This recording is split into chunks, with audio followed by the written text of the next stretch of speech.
So we're going back through 40 Franklin because I deleted the recording by mistake. So really nice landscaping throughout. There's some deferred items we can talk through in more detail. All homeowner type stuff. But we could talk through that if we end up looking at this thing closer. I do like this house. I like this better than the new construction I was just at. So there is that. I will take you outside afterwards so I don't track anything through the house.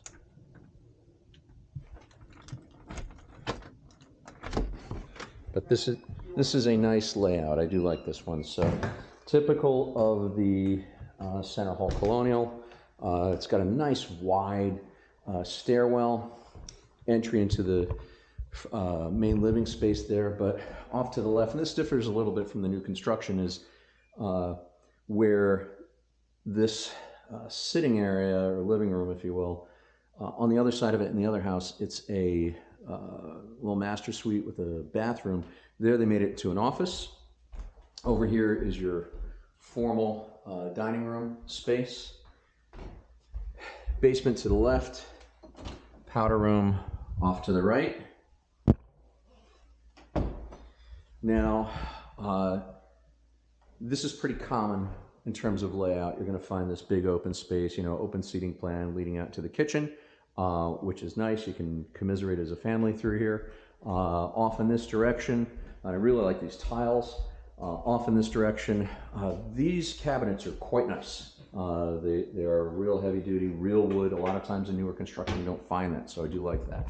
There's a nice pantry in here.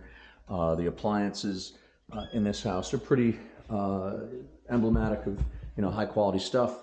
It's good quality Kenmore, good quality Bosch. These are all good things and worth checking out. Laundry room off to the side. Now your appliances are typically going to convey. I know some people will get new washer and dryer just out of preference, but they do that. Nice big storage over here. And what's cool about this garage I really like is it's got motion activated lights, which are kind of cool, but this wall you see is very atypical. You won't generally see this wall in here, and I really like this. I like this a lot. And my wife would really like this because I have a very old Jeep. So this is something she would love because I could park my Jeep in there and she wouldn't have to look at it. So that's quite cool.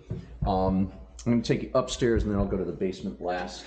The mechanicals in this house are, for the most part, on the older side, so this would be one where you have to plan for, at some point needing to probably replace those. And we can go through what those anticipated costs might look like. But floor in this house is in great shape. A lot of times they're worn down. This has been well maintained. I really like it.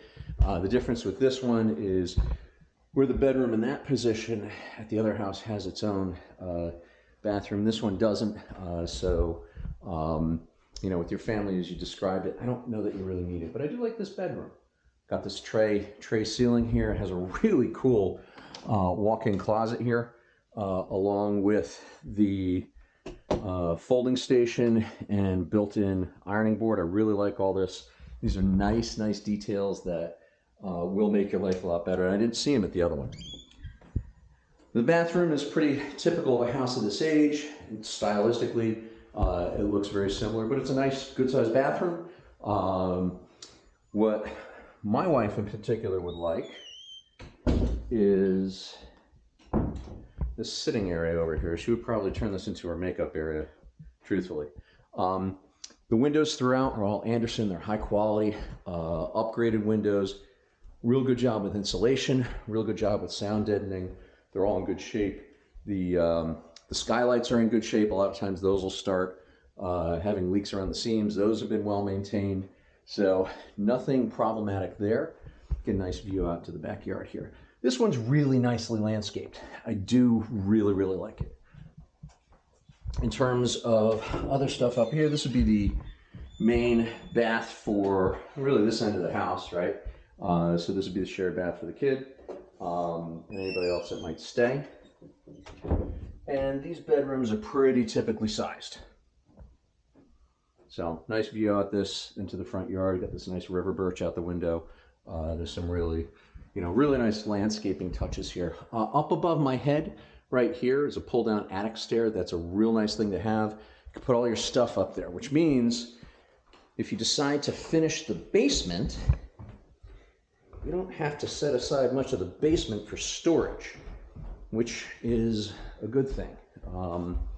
My basement, I had to give a lot of it up for storage, and it's considerably smaller than, the finished space is considerably smaller than it would be otherwise.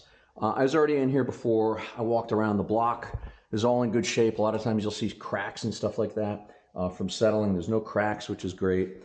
There is a trench around the outside of the foundation gap between the foundation itself and the floor. It's designed to collect water and shoot it to the sump, which is in the back. So there's a little mechanical area in the back here. By the way, this is a 200 amp coming in terms of electrical service with plenty of room to expand. So if you wanted to finish this, it would be far more doable than an older house. What I do really like are these metal beams. So you have metal beam construction supporting this house. It's not going to sag. It's going to be a real solid house for years to come. In terms of mechanicals, you have a 1994 to 97 era water heater. That's important because they have a finite lifespan. They're about 15 years. After about 15 years, the bottoms will rust out. So with this house, if you did end up with a house of this era, or this one in particular, I would recommend you budget to replace that before you finish the basement off, because the last thing you want to have happen is for water to leak and ruin your floor. So that's just one thing you want to pay attention to. It'll work forever, right? But the bottom might leak out of it. So you've got two-zone HVAC here. One unit is in the basement, one unit's up in the attic. I wasn't able to pull a date off of it, but it's about that age. You could finish off all of this and just kind of maybe put a wall in here for your mechanicals, and you have a really nice space down here. This, by the way, is a radon mitigation pump, very common in newer construction. We can talk in person about what that is and why it's there. And I'm going to run you out back to the backyard because I really like it. I'm going to go out through the outside of the house so I don't track anything in.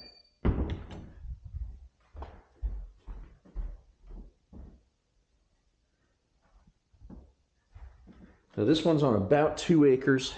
It has the heated in-ground pool, which is quite nice. Bear with me one second.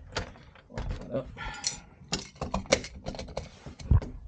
So that heated in-ground pool is nice because you end up getting probably 2 more months out of the season, one on each end.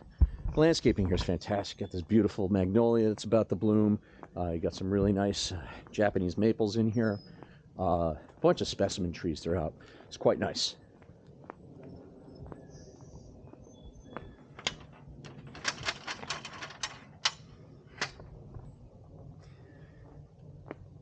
Fieldstone pavers. It is you have the gas-fired what's it called in here. It's really very nice. I pay attention to some of the trim work. This is stuff you deal with during an inspection, but just kind of showing you what's out here.